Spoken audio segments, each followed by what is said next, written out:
विश्वास का क्या भूमिका है हमारे प्रार्थना के जीवन में? चलिए इस वीडियो में हम जानते हैं।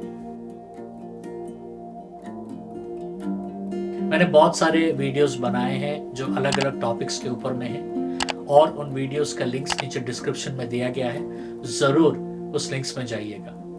विश्वास जो है ये एक बहुत जरूरी अंश है हमारे प्रार्थना के जीवन में। विश्वास जो है वो नींव है हमारे एक अच्छे प्रार्थना के जीवन में। हमारे अच्छे प्रार्थना के जीवन को अगर मजबूत करना है तो उसका नींव है विश्वास। इब्रानियों का 11:6 में लिखा गया है कि बगैर विश्वास के परमेश्वर को प्रसन्न करना अनहोनी है, और जो भी परमेश्वर के पास आता है सबसे पहले उसको यह जानना है कि परमेश्वर है।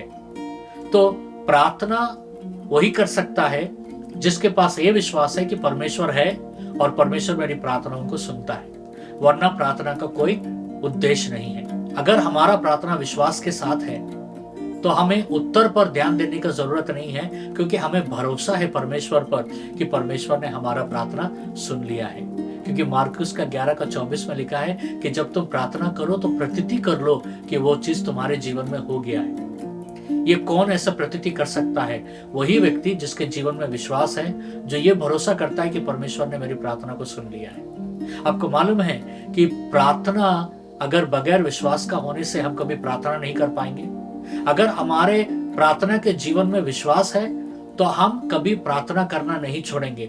हम प्रार्थना में निरंतर बने रहेंगे, एक कंसिस्टेंसी रहेगा हमारे प्रार्थना में। क्योंकि वचन कहता है तुम्हारे पास इसलिए नहीं है क्योंकि तुमने मांगा नहीं, यानी तुमने प्रार्थना नहीं की।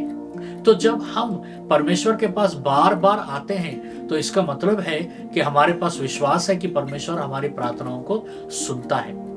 विश्वास अगर आपके प्रार्थना में है तो आप परमेश्वर के समय और टाइमिंग पर जरूर भरोसा करेंगे। कभी कभी क्या होता है, हम जब प्रार्थना करते हैं लेकिन उसका उत्तर को हम तुरंत नहीं देख पाते हैं, लेकिन एक विश्वास में भरा हुआ व्यक्ति कभी वो उत्तर को अगर उस समय में नहीं देख पाया तो कभी वो निराश नहीं होगा, क्योंकि उसको विश्वास है कि परमेश्वर ने उसका प्रार्थना सुन लिया है और परमेश्वर अपने समय में उसको जरूर उस चीज के साथ परमेश्वर उसको आशीष देंगे। एक व्यक्ति के जीवन में अगर विश्वास है और वो विश्वास के साथ प्रार्थना कर रहा है तो ये जानना बहुत जरूरी है कि वो व्यक्ति परमेश्वर के इच्छा के अनुसार प्रार्थना कर रहा है, क्योंकि जो व्यक्ति विश्वास से प्रार्थना करता है वो कभी भी परमेश्वर की इच्छा से नहीं भटकेगा।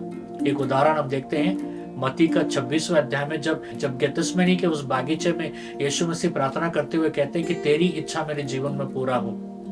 क्योंकि प्रभु को विश्वास है कि परमेश्वर का इच्छा सबसे उत्तम है, और जो व्यक्ति के प्रार्थना में विश्वास रहता है ना, उसको ये भरोसा रहता है कि मैं जो मांग रहा हूं लेकिन उससे भी उत्तम है मेरा परमेश्वर, और उससे भी उत्तम है मेरी परमेश्वर की योजनाएं, और मुझे इसकी बात का चिंता करने का जरूरत नहीं है और संदेह करने का जरूरत नहीं है। तो जो व्यक्ति विश्वास के साथ प्रार्थना करता है वो कभी भी गलत नहीं होता है।